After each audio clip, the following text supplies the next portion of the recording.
पाकिस्तान किसी हवाले से ईरान के करीब जाता तो सऊदी अरब नाराज़ हो जाता और सऊदी अरब से क़ुर्बत बढ़ाता तो ईरान भड़क जाता। हालांकि पाकिस्तान के लिए दोनों मजबूरी हैं।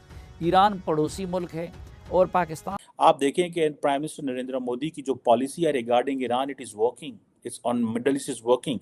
ये जो पिक्चर मैं आपको दिखाई है दरमियान में, अगर आप देखें तो इसमें prime minister Modi Iranian foreign minister से मिल रहे हैं। तो ईरान है मुस्लिम उम्मा, बरादर इस्लामिक कंट्री, उसने इंडिया के लिए तो वीजा फ्री कर दिया, लेकिन पाकिस्तान के लिए वीजा फ्री नहीं किया।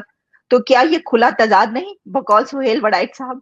नहीं, इत्तेजाद तो मैं समझता हूँ बिल्कुल है, लेकिन फॉरेन पॉलिसी जो कि मेरे ख्याल में आपकी है ही नहीं, उसको एक बहुत बड़ा धचका लगा है। मैं समझता हूँ $1 या पाउंड मिलेंगे, लेकिन मेरे ख्याल में इसको फॉरेन पॉलिसी नहीं कहा जा सकता, इसको डॉलर डिप्लोमेसी कहा जा सकता है। वरना मैं समझता हूँ कि आज इस वेरी इंसल्टिव, लम्हा फिक्रिया है कि उन्होंने आप पे बद एतमादी। लेकिन इंडिया को अभी ईरान ने, सर ईरान मुस्लिम मुल्क है, उसने ये कहा कि भैया वीजा लेके आ जाओ, वीजा विदाउट वीजा टिकट लेके आ जाओ बस। पाकिस्तान को भी तो कर सकता था। पाकिस्तान और इंडिया, पाकिस्तान और ईरान अगर बात करें ब्रदरहुड है, मुस्लिम कंट्रीज है, लेकिन उसने पाकिस्तान के लिए ऐसा कोई इनिशिएटिव नहीं लिया। दुनिया में कौन सी कौम की ज्यादा रिस्पेक्ट है, हमारी है या फिर हिंदुस्तान की? वर्ल्ड वाइड की, हिंदुस्तान की है यार। हम तो कहते हैं हम तो महज़ब कौम है, बहुत तरक्की याफ्ता कौम है, बहुत अच्छे कौम।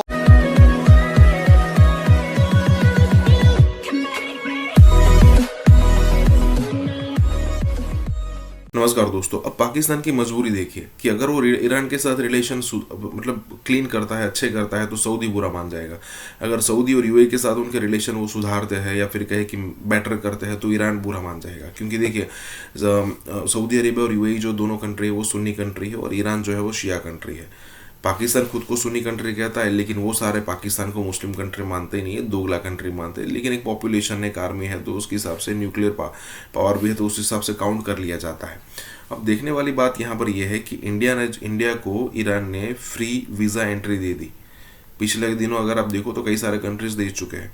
अब ईरान पाकिस्तान का पड़ोसी, पाकिस्तान का मुस्लिम ब्रदर कंट्री, उम्मा का, दोनों उम्मा के मेंबर, 56 कंट्री जो है ना, OIC के member, organisation of Islamic countries, फिर भी पाकिस्तान को यहाँ पर कोई भी एंट्री नहीं, जो प्रोसेस थी वही रहने दी, और यहाँ पर इंडिया को फ्री वीज़ा एंट्री दी जा रही है।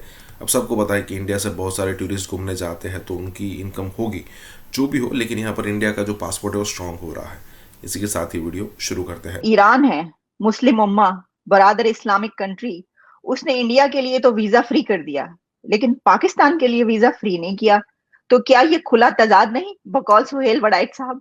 नहीं, इत्तेजाद तो मैं समझता हूँ बिल्कुल है, लेकिन फॉरेन पॉलिसी जो कि मेरे ख्याल में आपकी है ही नहीं, उसको एक बहुत बड़ा धचका लगा है। मैं समझता हूं कि आप you already isolated in the world.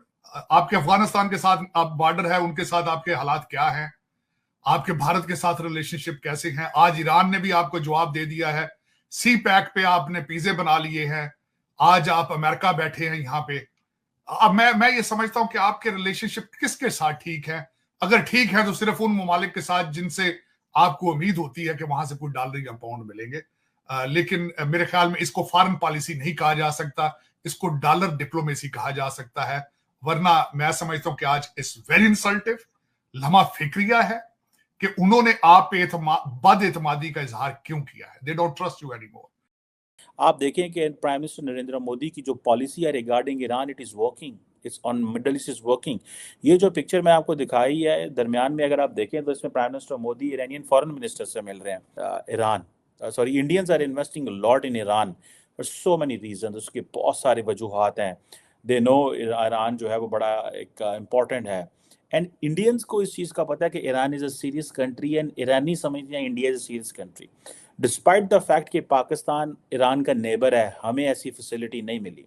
उसकी बहुत सारी वजूहत भी हो सकती हैं। अगर मैं कुछ मेंशन करना चाहूँ, मिसाल के तौर पे बहुत सारी जो ह्यूमन ट्रैफिकिंग होती है which goes to Turkey and onwards to जो है यूरोप, वो Pakistan, Iran, Turkey and then Europe होती है। तो जो लोग वीज़े लगा के आते हैं तो वो भी निकल जाते हैं, और जो वीज़े नहीं लगा के आते वो भी निकल जाते हैं। सो मेजॉरिटी लोग, बहुत सारे, ये भी एक चीज़ है। दूसरा, पाकिस्तान का मसला ये है कि we can't trade with Iran. दुनिया में कौन सी कौम की ज्यादा रिस्पेक्ट है, हमारी है या फिर हिंदुस्तान की? वर्ल्ड वाइड हिंदुस्तान की। हैं यार, हम तो कहते हैं हम तो महज़ब कौम है, बहुत तरक्की याफ्ता कौम है, बहुत अच्छी कौम है, तो फिर इज्जत उनकी कैसे होगी? नहीं नहीं, ऐसी बात नहीं है, वो स्ट्रगल करते हैं, उनकी इकॉनमी स्ट्रगल कर रही है, इस लिहाज से। पाकिस्तान में तो सारा फ्रॉड करते हैं लोग, एक दूसरे को धोखा, गैम्बलिंग, सब कुछ इधर चलता है। वर्ल्ड वाइड में पाकिस्तान की इतनी इज्जत नहीं जितनी कि हिंदुस्तान की है। यस। अगर मैं बात करूं, आज ईरान ने ऐलान किया है कि भाई हम इंडिया को फ्री वीज़ा दे रहे हैं, बट टिकट लो और आ जाओ ईरान के लिए, विजिट के लिए। ईरान एक मुस्लिम कंट्री है, मुस्लिम कंट्री होने के बाद भी हिंदुस्तान को प्रायोरिटी दे रहा और पाकिस्तान को नो एंट्री। पाकिस्तान के लिए वीज़ा फ्री ही नहीं किया उसने, जो भी आता वीज़ा तो ईरान के वीज़ा तो भी बड़ा मुश्किल लगता हमें। क्या वजूहत? वजूहत ये है कि पिछले रिसेंट में पाकिस्तान को उन्होंने ट्रेड का मसला था, चावल एक्सपोर्ट करने थे, तो ये इन्होंने 2-3 ट्रक भेजे थे, उनमें भी इन्होंने मिलावट की थी। और हर तरह से पाकिस्तान उधर जाते हैं, कुछ भीख मांगते हैं, कोई बैगर होते, क्या ETC व्हाटएवर। पाकिस्तान किसी हवाले से ईरान के करीब जाता तो सऊदी अरब नाराज़ हो जाता, और सऊदी अरब से कुर्बत बढ़ाता तो ईरान भड़क जाता। हालांकि पाकिस्तान के लिए दोनों मजबूरी हैं। ईरान पड़ोसी मुल्क है और पाकिस्तान में एक बड़ी तादाद अहले तशी की रहती हैं जो ईरान से हमदर्दी रखते हैं। दूसरी तरफ सऊदी अरब अल्लाह और उसके रसूल सल्लल्लाहु अलैहि वसल्लम के घर की वजह से हर पाकिस्तानी के लिए because you are not serious. You are not serious about Pakistan. You are not serious about yourself. सबसे बड़ी बात यह है क्योंकि आपने 76 साल में कोई ऐसा स्टेप नहीं किया जिससे आपकी कोई दुनिया के अंदर पिज़िराई हो, कोई रिकग्निशन हो, कोई एक अच्छा अमल आपने ऐसा किया हो कि people can rely on you. अब तो पाकिस्तानी खुद भाग रहे हैं वहां पे, ईरानियों ने आपके साथ क्या करना है। लोग बेचारे, कोई पैदल भाग रहा है, कोई जायदादें बेच के भाग रहा है, कोई कुछ कर रहा है, कोई कुछ कर रहा है। इस तरह के हालात हैं।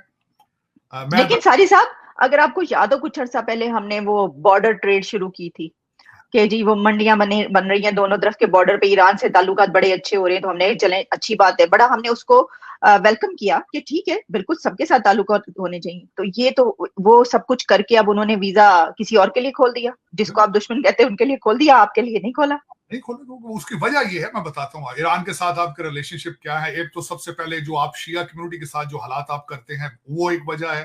दूसरी, आप उनके साथ ट्रेड नहीं करते, स्मगलिंग करना चाहते हैं आप। अफगानिस्तान ऊपर हम कहते हैं ब्रदरली इस्लामिक कंट्री, एवं नहीं उन्होंने ये चीज़ें इंडिया को दी है, ठीक है।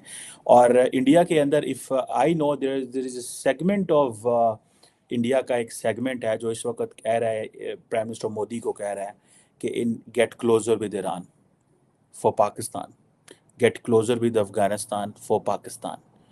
अब इंडिया जो है दे आर नॉट प्लानिंग कि हमने पाकिस्तान को जो अब वो कहते हैं ना नॉन कॉन्टैक्ट वॉरफेयर, ठीक है जी, hybrid warfare and all that, सारी चीज़ें हैं। तो वो क्या होता है, in case the Indians will have a presence in Afghanistan and Iran, they will get closer with all these countries, it's easy to manoeuvre. आपको याद है कि इंडियंस ने जब अफगानिस्तान को गन्ना बेचनी थी या आटा बेचना था तो दे सेंट टू ईरान, और ईरान से फिर वो वहाँ गई थी और हमने वो स्पेस नहीं दी थी, जिसको इंडियंस सारी बातें बड़ा माइंड करते हैं, कहते हैं यार ये